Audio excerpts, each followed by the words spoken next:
اللہم صلی علی محمد و علی آل محمد۔ دوستوں سے ایک خاص بات کروں گا آج۔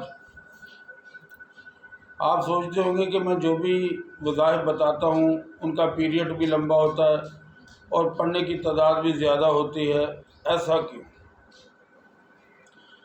ایسا دوستو اس لیے ہے کہ جب میں پڑھتا ہوں شیخ عبد القادر جیلانی کو، خواجہ جنید بغدادی کو، باعث بستامی کو، شیخ ابو الحسن خرقانی کو، حضرت داتا صاحب کو اور بابا فرید مسعود گنج شکر کو، جب میں ان لوگوں کو پڑھتا ہوں تو میں دیکھتا ہوں کہ ان کی زندگی جو ہے وہ بھری پڑی ہے محنت سے۔ اور دوستوں سے ایک درخواست اور بھی کروں گا کہ چینل کو سبسکرائب ضرور کریں اور لائک بھی کریں اور شیئر بھی کریں۔ اب آتے ہیں آج کے موضوع کی طرف۔ بعض روایتوں میں ہے کہ شیخ عبد القادر جیلانی 12 سال کی عمر میں، بعض روایتوں میں 18 سال کی عمر میں تعلیم حاصل کرنے کے لیے گئے۔ آپ شیخ عبد القادر جیلانی کی کرامتوں کو سنتے ہیں، خواجہ غریب نواز کی کرامتوں کو سنتے ہیں، بابا فرید کی کرامتوں کو سنتے ہیں، لیکن جو انہوں نے اس دین مبین کے لیے محنت کی اس کو بھی پڑھنا چاہیے، اس کو بھی اپنے مد نظر رکھیں۔ یقین مانیں 28 سال ہو گئے مجھے اس فیلڈ میں، جتنے بھی سچے اور کھرے لوگ مجھے ملے جو راہ سلوک پہ چلنے والے، روحانیت پہ چلنے والے لوگ تھے، کسی نے مجھے شارٹ کٹ راستہ نہیں بتایا۔ سب نے یہ کہا کہ آپ کو محنت کرنی پڑے گی، آپ کو یہ بھی کرنا پڑے گا، آپ کو یہ بھی کرنا پڑے گا، آپ کو یہ بھی کرنا پڑے گا۔ اور پھر مشکل اور لمبے وظائف بتانے کا مطلب یہ ہے کہ آپ اس قابل ہو جائیں کہ آپ کو دوسروں کی ضرورت نہ رہے، کیونکہ جو بندہ بھی روحانیت پہ چلتا ہے، سلوک کے راستے پہ چلتا ہے، محنت تو پہلی شرط ہے میرے بھائی۔ ایک محنت، دوسرا سچ بولنا، تیسرا اپنی زبان کو قابو میں رکھنا، کھانے کے لیے بھی اور بولنے کے لیے۔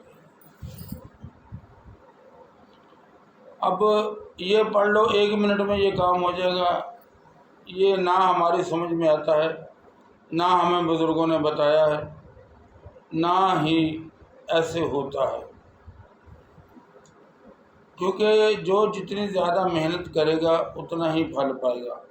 آپ اپنی عام زندگی میں دیکھیں، اگر کوئی ایک بندہ کاروبار کرتا ہے، کوئی فیکٹری چلاتا ہے، کوئی دکان چلاتا ہے، گدا گاڑی چلاتا ہے، مزدور، جب تک محنت نہ کرے اس کو اجرت کہاں ملتی ہے؟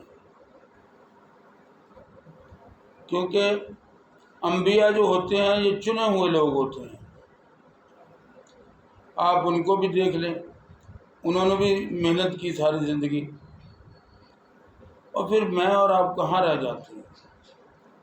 میرے جو وظائف ہیں، جو میں نے سورۃ مزمل شریف کا وظیفہ بتایا ہے، میں کہتا ہوں کہ ایک بندہ اس کو 1 سال کر لے، کیسا ہی مریض کیوں نہ ہو، کوڑی ہی کیوں نہ ہو، اس پہ ہاتھ پھیر دے گا، اللہ تبارک و تعالیٰ اس کو شفا دے دے گا۔ ایسا ہی وظیفہ ہے سورۃ یاسین کا۔ سورہ یاسین پڑھنے والا انسان کبھی بھی جو ہے وہ مار نہیں کھاتا عملیات کی دنیا میں۔ اگر آپ عملیات کی دنیا میں قدم رکھنا چاہتے ہیں اور پھر سورۃ یاسین شریف کا ورد کرنا چاہتے ہیں تو پھر آپ کو چاہیے کہ سورہ یاسین شریف ڈیلی 40 مرتبہ پڑھیں۔ یہ آپ کی طاقت ہے کہ آپ کتنی دیر پڑھتے ہیں۔ بزرگ تو یہ فرماتے ہیں کہ جو بندہ 40 مرتبہ سورہ یاسین ڈیلی تلاوت کرے اور مسلسل 1 سال تک کرے، وہ دنیا کا بہترین عامل اور کامل بن جائے گا۔ اب یہ آپ کے اوپر ہے کہ آپ اس کو کیسے لے کے چلتے ہیں۔ آپ کم، آپ میں ہمت نہیں ہے، آپ صبح شام ایک ایک مرتبہ پڑھ لیں، ثواب کمائیں۔ لیکن راہ سلوک میں مشکلات ضرور ہے، آتی ہیں، اور کوئی کام بھی آسان نہیں ہے۔ کھانا کھانا آسان نہیں ہے تو پھر یہ تو راہ سلوک ہے، روحانیت کی راہ ہے، یہاں آپ کیسے آسانی ڈھونڈ سکتے ہیں؟